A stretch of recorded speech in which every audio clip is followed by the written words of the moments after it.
আজকে বিকেল 4টের শো, কিন্তু এখনই এখানে রীতিমতো হাউসফুল হয়ে গিয়ে রীতিমতো মালা পড়ে গেছে, চারপাশে সাজানো হয়ে গেছে অলরেডি। একটা হিউজ ক্রেজ, চিন্তা করার বাইরে। আন্দোলন এরকম দেখতে পাওয়া যায় না। আমি ওয়েলিংটনে এই মুহূর্তে উপস্থিত, এখানে সবাই রয়েছে। কতটা এক্সাইটেড বলো? তো দেব আসে 4টেতে, নিজেই তো ফেসবুকময় হয়ে গেছে, তো হলের টিকিট তো সব শেষ, হাউসফুল হয়ে গেছে, ঠিক আছে।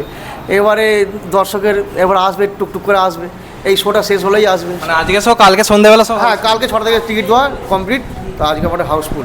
আর খাদান কিরম চললো বলো? খুব ভালো। 6 সপ্তাহ তো চলছে, সিনেমাটা ভালো চলছে, এখনও 7 সপ্তাহ পড়ে গেল।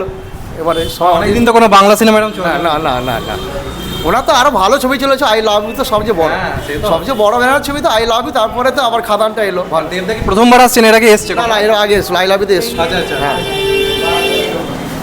তো এই হচ্ছে ব্যাপার, বিরাট রকম ক্রেজ এখানে চারপাশে অলরেডি দেখতে পাচ্ছি। আরও ডিটেলস জানতে পারবো, আমি এখানে আছি আজকে, অবশ্যই পুরোটা কভার করার চেষ্টা করব। তো আমি সকালে গেছিলাম দেবা দেখতে, তো আমি এই মুহূর্তে আন্দুলে উপস্থিত রয়েছি, পেছনে আন্দুল রাজমাঠ, তোমরা অনেকে হয়তো চিনবে বা অনেকে হয়তো জানবে। তো আজকে এই মুহূর্তে দাঁড়িয়ে আমার এখন ওয়েলিংটন হলের সামনে টিকিট কাটার কথা, কিন্তু দুঃখের ব্যাপার, যেখানে প্রত্যেকদিন সিনেমা দেখি বা সিনেমা দেখে বড় হয়েছি, এখানে আমি টিকিট পাইনি। এটা ভেবে দুঃখ হওয়ার কথা, কিন্তু খুব আনন্দ পাচ্ছি যে দেবদা আজকে আসছে এবং সেটা ক্রেজ এতটা আনবিলিভেবল জায়গাতে পৌঁছেছে। হল মালিকরাও রীতিমতো উচ্ছ্বসিত। আমি অলরেডি ভিডিও ফার্স্টে ছেড়েছি, তোমরা দেখেছো সেখানে কীভাবে তারা এক্সাইটেড হয়ে রয়েছে। এতদিন পর এত বড় স্টার তারাও কোনো কল্পনা করেনি যে আসতে চলেছে। তো অলরেডি কালকে থেকে পুরো হাউসফুল হয়ে গেছে এবং আমি খুব আনন্দ যে আমি টিকিট পাইনি, কারণ টিকিট মানে পেয়ে গেলে ব্যাপারটা একরকম ফিলিংস হতো, কিন্তু আমি টিকিট পাইনি। এটা খুব আনন্দ হচ্ছে যে এতটা ক্রেজ আজকে আন্দোলনের মধ্যে, যে একজনের জন্য।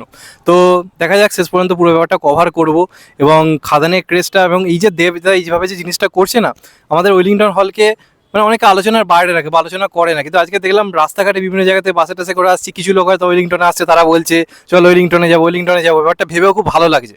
তো দেবদাকে ধন্যবাদ এরকম একটা জিনিস করার জন্য, কারণ কোনো সুপারস্টার কিন্তু করে না, যেরকম ভাঙাচোরা একটা সিঙ্গেল স্ক্রিনে যাবো, হল ভিজিট করব।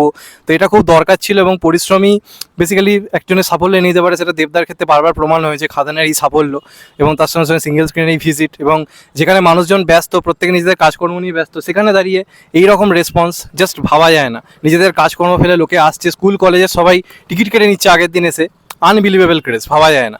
তো যাই হোক, আমি পুরোটা কভার করার চেষ্টা করবো, তোমরা অবশ্যই দেখো। চ্যানেলটা নতুন হলে চ্যানেলটা সাবস্ক্রাইব করে দিন, গেট দ্য বেল আইকন। ভালো দেখো সবাই, টেক কেয়ার, আবার দেখা হবে।